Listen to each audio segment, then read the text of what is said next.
Monsieur le Président de l'Assemblée générale, Mesdames et Messieurs les chefs d'État et de gouvernement, Monsieur le Secrétaire général de l'Organisation des Nations unies, Mesdames et Messieurs, de prime abord, je voudrais m'acquitter de l'agréable devoir de vous adresser les chaleureuses salutations du peuple malien, riche de sa diversité culturelle, religieuse et ethnique, ainsi que celle de son Excellence, le colonel Assimi Goïta, président de la transition, chef de l'État. Monsieur le Président, votre brillante élection à la présidence de cette 77e session de l'Assemblée générale et la fin des travaux de la 76e session de l'Assemblée générale, brillamment conduit par votre prédécesseur, son Excellence M. Abdullah Shahid, de la République des Maldives, m'offre l'heureuse occasion d'adresser à vos Excellences les chaleureuses félicitations de tout le Mali. Enfin, permettez-moi de réitérer à notre secrétaire général, M. Antonio Guterres, notre haute appréciation des efforts louables qu'il continue de déployer pour la réalisation des nobles objectifs de notre organisation commune. Nous sommes convaincus que vous êtes un ami du Mali et du Sahel. L'amitié reposant sur la sincérité, souffrez que je vous exprime mon profond désaccord suite à votre récente sortie médiatique, au cours de laquelle vous prenez position et vous vous exprimez sur l'affaire des 46 mercenaires ivoiriens, qui est une affaire bilatérale et judiciaire entre deux pays frères. C'est évident que la qualification judiciaire des infractions liées à cette affaire ne relève pas des attributions du secrétaire général des Nations unies. Au Mali, notre administration ne travaille pas sur la base de l'oralité ni des déclarations par voie de presse. Par conséquent, nous nous en tenons scrupuleusement à la note verbale de la MINUSMA, la mission des Nations unies pour la stabilisation au Mali, référence MINUSMA PROT/NV 226/2022 du 22 juillet 2022, dans laquelle il ressort clairement qu'il n'existe pas de lien entre les 46 mercenaires et les Nations unies. Les récentes synchronisations des actions et l'harmonisation des éléments de langage consistant à faire passer le Mali, mon pays, de statut de victime à celui de coupable dans cette affaire des mercenaires sont évidemment sans effet. Excellence, Monsieur le Secrétaire général, votre position sur l'affaire des mercenaires a été suivie par certains responsables d'Afrique de l'Ouest. Donc, c'est sous votre couvert que nous leur adresserons des messages. À l'endroit du président en exercice de la CEDEAO, M. Umaro Sissoko Embalo, qui affirme, je cite, « On vient de voir avant-hier la déclaration du secrétaire général des Nations unies qui dit que ce ne sont pas des mercenaires. Moi, à la place des Maliens, j'aurais relâché ces 49 soldats. » Fin de citation. Je voudrais très respectueusement signifier à ce dernier qu'il existe un principe de subsidiarité, d'ailleurs au contour flou entre la CEDEAO et les Nations unies, et non un principe de mimétisme. Également, il est important de lui préciser que le secrétaire général des Nations unies n'est pas un chef d'État et le président en exercice de la CEDEAO n'est pas un fonctionnaire. Par conséquent, il serait indiqué qu'il ne banalise pas la CEDEAO. Enfin, il est utile de rappeler au président en exercice de la CEDEAO qu'au Mali, les autorités n'interfèrent pas dans les dossiers judiciaires et respectent l'indépendance de la justice. Donc, nous n'avons pas vocation à interpeller ou relâcher. Ceci relève de la fonction judiciaire. Aussi, M. Umaro Sissoko Embalo doit être conscient du fait qu'il est le dépositaire d'un lourd héritage et de plusieurs sacrifices qui ont fait la renommée de cette organisation. La dynamique ayant fait la grandeur de la CEDEAO ne doit pas être brisée. Par ailleurs, nous avons pris acte de la menace de sanctions proférées contre le Mali et loin d'être impressionnés par des sanctions, je voudrais signaler au président en exercice de la CEDEAO qu'à la fin de son mandat, les peuples ouest-africains le jugeront sur les efforts qu'il a fournis pour améliorer les conditions de vie des populations et non des shows médiatiques servant des agendas étrangers. À l'endroit de M. Bazoum, il remarquera que le gouvernement de la transition n'a pour le moment jamais réagi à ces propos injurieux pour deux raisons cumulatives. La première raison tient au respect de l'héritage laissé par nos ancêtres, qui consiste à ne pas répondre aux injures par des injures. La seconde relève de l'identité de M. Bazoum, l'étranger qui se réclame du Niger. Nous savons que le peuple nigérien, frère du Mali, se distingue par des valeurs sociétales, culturelles et religieuses très riches. M. Bazoum n'est pas un Nigérien, son comportement nous le reconforte totalement dans notre constat. Excellence, Monsieur le Secrétaire général, le Mali tirera toutes les conséquences de droit de vos agissements. Devant Dieu et en leur âme et conscience, nous demandons à ceux qui refutent notre version d'indiquer s'ils accepteront que les militaires ayant dissimulé leurs identités en mettant sur leur passeport qu'ils sont peintres, maçons, etc., avec des armes débarquent dans leur aéroport sans que le pays de destination n'ait été au préalable informé et dans le dessein funeste de déstabiliser ce pays. S'ils ne l'acceptent pas en tant qu'État, si cela n'est pas possible à Lisbonne ou ailleurs, le Mali non plus ne l'acceptera pas en tant qu'État et ce ne sera pas non plus possible à Bamako ou dans une autre localité malienne. Monsieur le Président, une nouvelle ère des solutions porteuses de changement pour relever des défis interdépendants. Thème de cette 77e session de l'Assemblée générale, suscitera l'espoir de meilleurs jours pour le Mali, à la condition que le bilan sans complaisance de l'ancienne ère soit établi, que les enseignements soient tirés et que les recommandations objectives soient formulées. Une fois cet état franchi, je ne doute pas qu'à travers notre action collective, nous réussirons à pacifier les multiples foyers de tension dans le monde, mais aussi à promouvoir un développement harmonieux et lutter efficacement contre les pandémies, la dégradation de l'environnement et le réchauffement climatique, les inégalités et les politiques de domination et de prédation des ressources. Depuis le mois d'août 2020, le Mali, mon pays, se trouve dans un processus de transition qui prendra fin le 26 mars 2024 par le transfert de pouvoir aux autorités élues. D'ici à cette échéance et conformément aux recommandations des Assises nationales de la refondation, les autorités de la transition se sont engagées dans deux chronogrammes convenus avec la CEDEAO à faire des réformes politiques et institutionnelles avant d'organiser des élections dont l'objectif ultime est de refonder l'État malien, afin qu'il réponde aux aspirations profondes et légitimes de notre peuple à la paix, à la sécurité, à la bonne gouvernance, au développement et à la stabilité institutionnelle durable au Mali.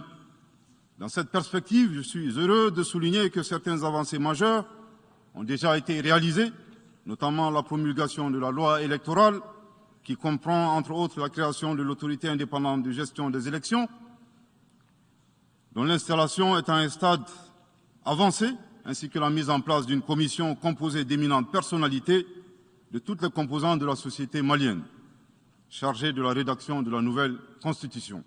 Monsieur le Président, sur un autre plan, peu de gens savent que le Mali est le seul pays au monde dans lequel se superposent et se déroulent simultanément 4 types d'insécurité: le terrorisme, les conflits communautaires manipulés par les terroristes et leurs sponsors étatiques étrangers, la criminalité transnationale organisée et les actions violentes d'individus isolés.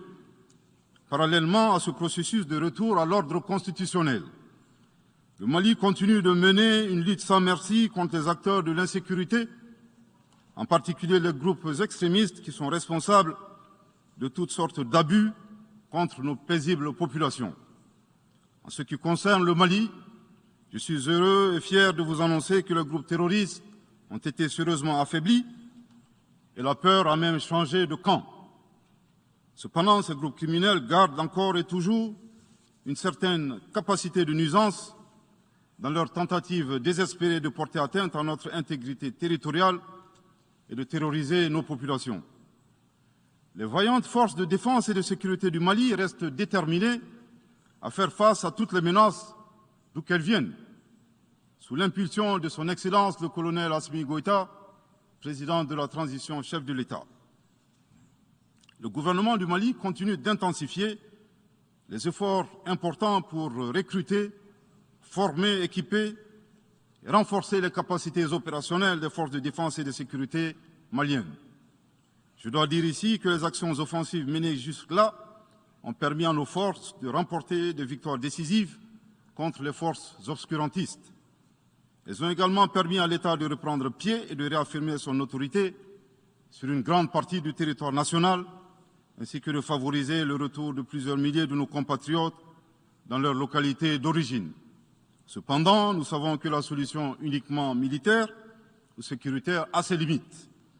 C'est la raison pour laquelle, en appui à l'action militaire, le gouvernement du Mali s'est doté d'une stratégie globale et intégrée, comprenant des mesures politiques, sociales, de développement, y compris la fourniture des services sociaux de base à nos populations, durement affectées par la crise multiforme que nous traversons depuis janvier 2012, avec comme objectif la restauration de l'autorité de l'État sur l'ensemble du territoire national.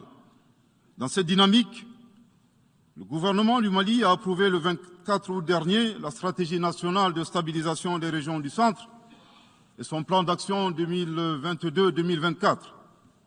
Cette stratégie traduit la volonté des autorités de la transition d'avoir une approche holistique de la stabilisation des régions du centre.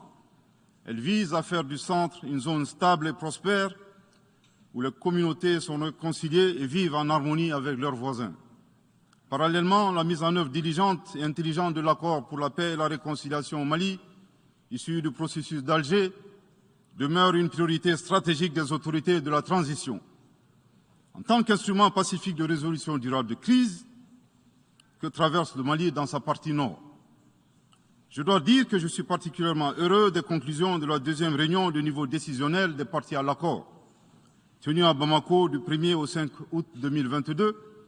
Cette importante réunion qui a regroupé les parties signataires et la médiation internationale a permis de lever certains obstacles afin de relancer le processus de mise en œuvre de l'accord. Poursuivant cette dynamique positive et progressive du processus de paix, la 6e réunion de haut niveau du comité de suivi de l'accord, CSA, s'est tenue à Bamako il y a à peine quelques semaines, le 2 septembre 2022. Cette session du CSA est un signal fort de la volonté des parties à s'engager dans une nouvelle dynamique en vue de parachever la mise en œuvre de l'accord. Je réaffirme ici notre attachement à ce processus, dont la réussite demeure l'une des conditions sine qua non de la stabilité durable du Mali. C'est le lieu pour moi de saluer une fois de plus le rôle actif de l'Algérie et l'accompagnement de l'équipe de médiation internationale. Je n'oublie pas ici la situation des réfugiés maliens dans les pays voisins, que je salue au passage pour leur hospitalité à l'égard des nôtres. Je n'oublie pas non plus celle de nos compatriotes déplacés internes. Je veux les rassurer que le gouvernement du Mali reste très attentif à leur situation précaire et que tous nos efforts visent à créer les conditions propices à leur retour dans la sécurité et la dignité en vue de leur participation effective à la vie de la nation. Monsieur le Président, dans sa difficile quête pour la paix, la stabilité et le développement durable, le peuple malien reste reconnaissant des efforts et des sacrifices consentis par la MINUSMA, de sa création en juillet 2013 à nos jours, visant à aider le Mali à restaurer son autorité sur l'ensemble de son territoire. C'est pourquoi je tiens à rendre hommage au nom du peuple et du gouvernement malien à la mémoire de toutes les victimes maliennes comme étrangères, civiles comme militaires, tombées sur le champ d'honneur au Mali. Cela dit, il nous faut reconnaître que près de 10 ans après son établissement, les objectifs pour lesquels l'aménagement a été déployé au Mali ne sont pas atteints, et ce, en dépit des nombreuses résolutions du Conseil de sécurité. C'est pourquoi le gouvernement du Mali réitère sa demande, maintes fois exprimée, d'un changement de paradigme, d'une adaptation de l'aménagement à l'environnement dans lequel elle est déployée et d'une meilleure articulation de cette mission avec les autorités maliennes. Dans cette perspective, il est extrêmement important pour la MINUSMA de rester une force d'appui au Mali dans sa quête de stabilité. Le gouvernement du Mali dénonce les influences extérieures négatives et les tentatives d'instrumentalisation de certaines entités légalement présentes au Mali pour servir des agendas cachés, y compris à travers l'exploitation de la question des droits de l'homme aux fins de déstabilisation. Monsieur le Président, le monde se souviendra qu'après avoir été abandonné en plein vol le 10 juin 2021 par la France, qui a unilatéralement décidé de retirer la force Barkhane du Mali, mon pays a été ensuite poignardé dans le dos par les autorités françaises. La précision est d'autant plus utile que nous refusons tout amalgame avec le peuple français que nous respectons. Les autorités françaises, profondément anti-françaises, pour avoir régné les valeurs morales universelles et trahi le lourd héritage humaniste des philosophes des Lumières, se sont transformées en une junte au service de l'obscurantisme. Je répète, les autorités françaises, profondément anti-françaises, pour avoir régné les valeurs morales universelles et trahi le lourd héritage humaniste des philosophes des Lumières, se sont transformées en une junte au service de l'obscurantisme. Je répète pour une dernière fois. Les autorités françaises, profondément anti-françaises, pour avoir régné les valeurs morales universelles et trahi le lourd héritage des philosophes des Lumières, se sont transformées en une junte au service de l'obscurantisme. Obscurantisme de la junte française nostalgique, de pratiques néocoloniales, condescendantes, paternalistes et revanchardes, qui a commandité et prémédité des sanctions inédites, illégales, illégitimes et inhumaines de la CEDEAO et de l'UEMOA contre le Mali et mon pays. Après plus de 10 ans d'insécurité et en fait des milliers de morts, autant de réfugiés et de déplacés internes, n'est-ce pas un sacrilège de mettre une population malienne victime de l'insécurité dans un pays enclavé sous embargo pendant 7 mois, en procédant à la fermeture des frontières et la saisie des comptes financiers du Mali. Grâce à sa résilience et à la solidarité de pays amis et des peuples africains, le peuple malien a tenu et a déjoué les pronostics de ses adversaires. Obscurantisme de la junte française qui s'est rendue coupable d'instrumentalisation des différences ethniques, en oubliant si vite sa responsabilité dans le génocide contre les Tutsis au Rwanda, coupable également de tenter désespérément de diviser les Maliens, enfants d'une même famille. Enfin, obscurantisme de la junte française qui a violé l'espace aérien malien en y faisant voler des vecteurs aériens tels que des drones, des hélicoptères militaires et des avions de chasse plus d'une 50aine de fois, en apportant des renseignements, des armes et munitions aux groupes terroristes. Afin de se donner une bonne conscience, la junte française accuse le Mali de n'avoir pas été reconnaissant en se gargarisant de la mort regrettable de 59 soldats français au Mali lors de diverses opérations de lutte contre le terrorisme. À cette triste accusation, nous rappelons que dans la majorité des interventions d'officiels maliens et des cérémonies, nous rendons systématiquement un hommage à l'ensemble des victimes de l'insécurité au Mali, sans distinction de nationalité, donc y compris les 59 Français décédés. Aussi, nous les invitons à ne pas s'arrêter à si bon chemin et de remonter le temps, en passant par leur intervention en Libye, décriée par toute l'Afrique, sans oublier la participation forcée des milliers d'Africains à la Première et la Seconde Guerre mondiale, sans oublier la traite négrière qui explique le sort économique de beaucoup de pays. Combien d'Africains sont-ils morts pour la France et le monde libre dans lequel nous vivons? Monsieur le Président, eu égard à la gravité des faits commis par la junte française, le Mali, dans sa lettre en date du 15 août 2022, a demandé la tenue d'une réunion d'urgence du Conseil de sécurité des Nations Unies. Cette réunion a pour objet de permettre au Mali de présenter les éléments de preuve en sa possession, démontrant que l'armée française a agressé en de maintes reprises mon pays, en violant de manière répétitive et fréquente l'espace aérien malien, sans autorisation des autorités maliennes et parfois en falsifiant des documents de vol. Plus grave, Monsieur le Président, le Mali sera en mesure de prouver que la junte française a fourni des renseignements et des armes à des groupes terroristes. Le gouvernement du Mali s'interroge sur les raisons qui poussent cet État membre du Conseil de sécurité, de surcroît assurant la présidence de cet organe, à faire obstacle au débat en vue de la manifestation de la vérité. Le monde doit être édifié sur les faits graves qui se sont déroulés au Mali et qui sont à la base de l'aggravation de l'insécurité et de la déstabilisation du Mali et du Sahel.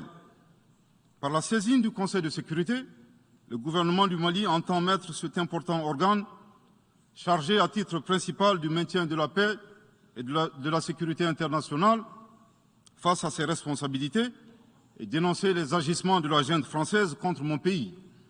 Ces actes hostiles sont incompatibles avec la Charte des Nations Unies et son statut de membre permanent.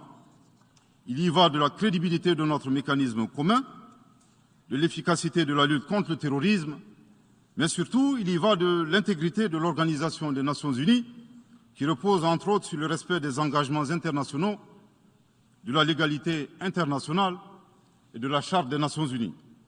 Monsieur le Président, il semble opportun pour le Mali de demander votre implication personnelle auprès du Conseil de sécurité des Nations Unies afin que notre demande aboutisse pour que cesse la duplicité et la guerre par procuration imposée à mon pays. Monsieur le Président, dans la lutte contre le terrorisme et l'extrémisme violent, le gouvernement du Mali est fortement interpellé sur la question des droits de l'homme. Je tiens à souligner que les droits de l'homme constituent avant tout des valeurs qu'incarne chaque Malien. Aussi, le gouvernement du Mali reste déterminé à les respecter et à les faire respecter, conformément à sa politique de tolérance zéro contre l'impunité. Et cela par fidélité à nos valeurs ancestrales inscrites dans la charte de Kouroukanfouga, proclamée en 1236 par l'empereur du Mali, Soundiata Keïta. Le Mali, berceau de grandes civilisations, héritier de grands empires, terre de brassage, d'hospitalité et de tolérance, fait de la promotion et de la défense des droits de l'homme une priorité nationale. C'est pourquoi je réaffirme avec force que les opérations militaires des forces de défense et de sécurité du Mali sont conduites dans le strict respect des droits de l'homme et du droit international humanitaire. Cependant, comme je viens de le souligner, le gouvernement du Mali s'oppose avec véhémence à l'instrumentalisation de la question des droits de l'homme à des fins politiques, de positionnement, voire de chantage ou d'intimidation. De même, nous regrettons la sélectivité observée entre les droits des populations dont des villages entiers sont massacrés et rasés, qui ne suscitent presque pas d'indignation particulière, et la manipulation communicationnelle faisant passer des terroristes neutralisés sur le champ de bataille pour des civils innocents. Monsieur le Président, pour terminer, je dirais que le peuple malien a décidé de prendre son destin en main. Il soutient pleinement le gouvernement dans la refondation du Mali, ainsi que le retour à un ordre constitutionnel apaisé et sécurisé en mars 2024, à l'issue d'élections libres, transparentes et crédibles. La réalisation de ces vastes chantiers exige du gouvernement de poursuivre et d'intensifier les efforts en vue de l'amélioration continue de la situation sécuritaire dans le pays et de la protection des personnes et de leurs biens. À cet égard, je me réjouis de la tenue à Lomé, le 6 septembre dernier, de la 3e réunion du groupe de suivi et de soutien à la transition. Les conclusions de cette importante rencontre, notamment la reconnaissance des progrès réalisés par la transition et les appels lancés en faveur de la mobilisation de tous les partenaires du Mali pour consolider leur appui politique, économique, technique et financier à la République du Mali, ainsi que pour soutenir les efforts des autorités de la transition du Mali en vue d'un retour harmonieux à l'ordre constitutionnel. Je voudrais rappeler que la transition au Mali résulte de plusieurs années de dysfonctionnement de notre jeune démocratie qui a engrangé quelques résultats positifs. Malheureusement, à l'heure du bilan, les passifs sont plus importants que les actifs, d'où la survenance de la transition. Je saisis cette opportunité qui m'est offerte pour remercier chaleureusement notre respecté aîné, son Excellence le Président Alassane Dramane Ouattara, pour les sages et éclairés conseils qu'il nous a prodigués dans son allocution mémorable à cette 77e session de l'Assemblée générale des Nations unies. Je voudrais le rassurer que les autorités de la transition malienne n'ont d'autres objectifs que de faire des réformes politiques et institutionnelles avant d'organiser des élections, tout en luttant obstinément contre le terrorisme. Ces réformes permettront d'améliorer la gouvernance et toutes les dispositions seront prises pour que la démocratie malienne soit la plus enviée au monde. Dans ce chantier, nous prêterons une attention particulière au troisième mandat, qui ne sera pas possible. Le troisième mandat pour un public moins averti consiste pour un président de la République d'effectuer une manœuvre en 4 temps, en vue de conserver le pouvoir pour lui seul et son clan. Premier temps, presque en fin de second mandat, donc en principe non rééligible, il s'agit pour le président de la République sortant de déclencher une révision constitutionnelle de manière non consensuelle. Deuxième temps, au cours de cette révision constitutionnelle, le président de la République sortant modifiera quelques dispositions constitutionnelles. Troisième temps, une fois la nouvelle constitution adoptée, sur fond de crise politique naturellement, le président sortant devient candidat en violation de la limitation du nombre de mandats à 2.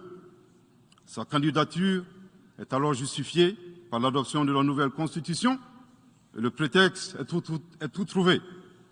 La limitation du nombre de mandats à 2 concernait l'ancienne constitution. Par conséquent, il est candidat au regard de la nouvelle constitution adoptée. Quatrième temps, une farce électorale est organisée. Forcément, il remporte les élections et s'ensuit une chasse impitoyable aux opposants politiques, dont certains sont arrêtés, d'autres s'exilent et d'autres assassinés. Les allégeances sont obtenues grâce au pouvoir de l'argent, le clientélisme et les intimidations. Dans un langage plus simplifié et en référence à une métaphore footballistique, le troisième mandat est une magie. C'est l'art de se dribbler soi-même tout en gardant le ballon.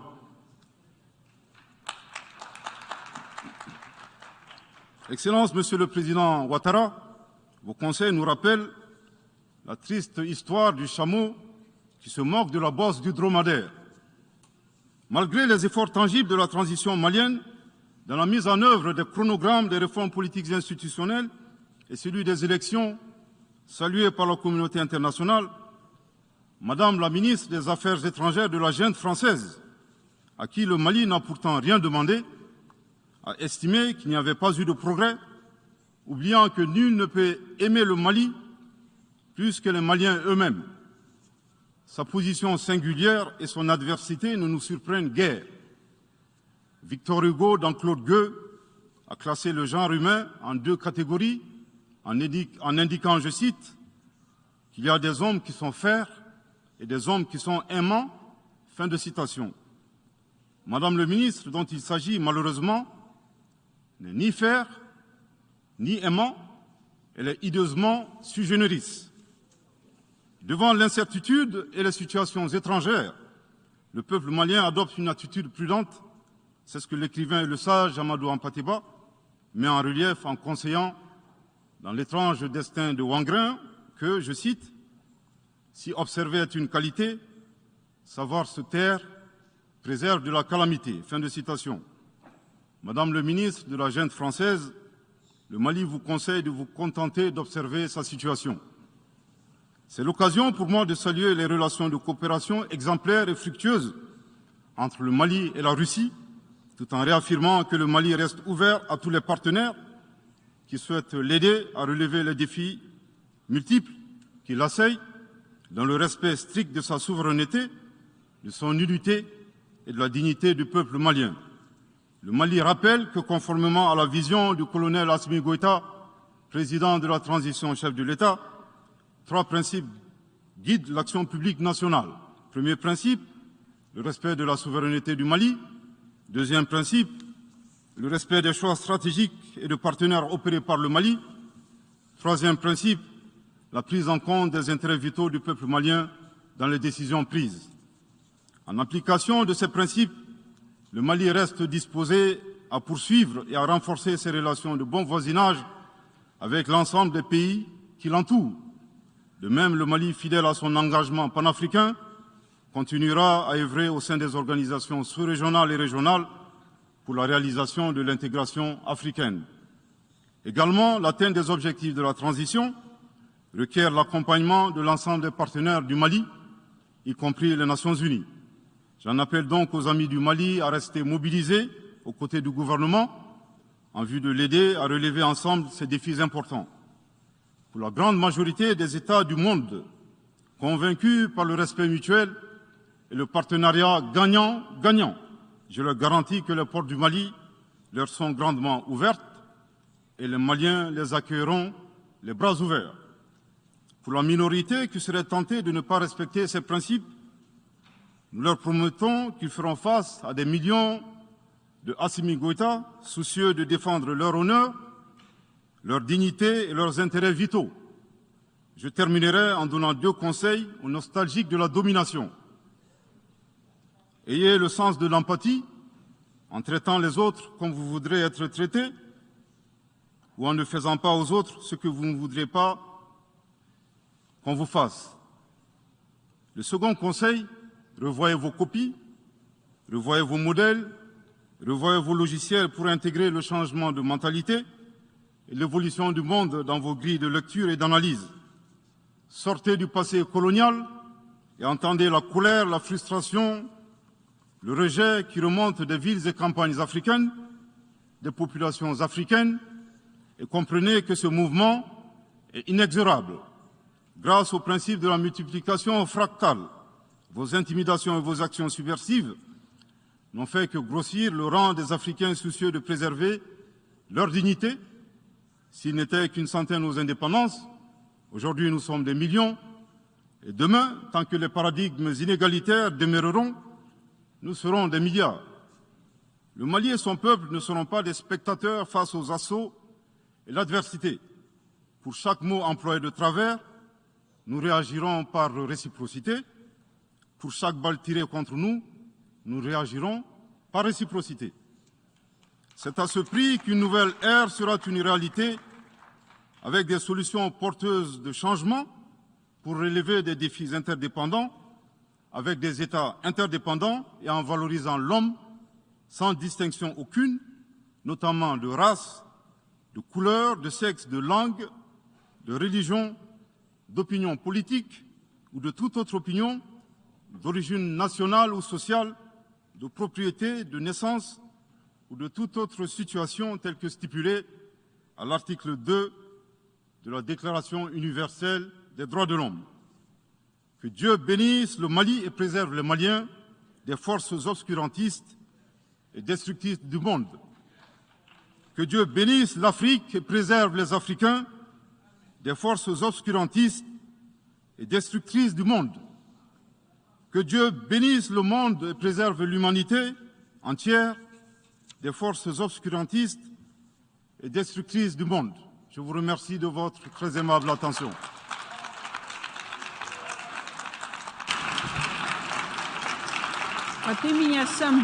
Au nom de l'Assemblée générale, permettez-moi de remercier le Premier ministre par intérim de